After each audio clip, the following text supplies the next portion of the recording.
Tämä rakennus on Vehkalahden kylämuseo. Se on rakennettu kansakouluksi vuonna 1871.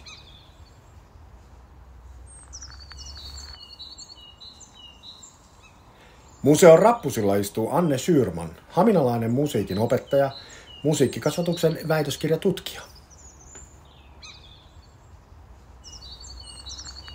Syksyllä 2024 museon kaunis kulmahuone muotoutuu työtilaksi, tutkijan residenssiksi.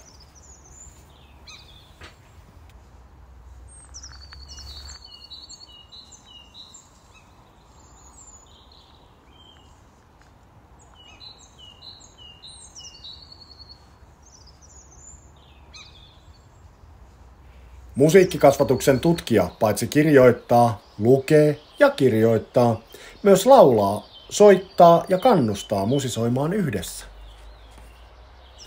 Säästyssoitin ei täällä tarvitse sähköä. Tässä näet harmonin. Se kuuluu jokaisen kansakoulun varustukseen aikoinaan.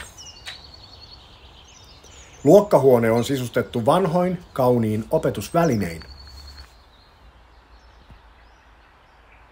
Tervetuloa tänne museolle syksyllä tutustumaan tutkijan työhön ja kokemaan yhteisiä tahdistumisen hetkiä yhteisien musiikkihetkien myötä. Aikataulua ei vielä ole, mutta se rakentuu tässä kesän aikana. Nähdään syksyllä.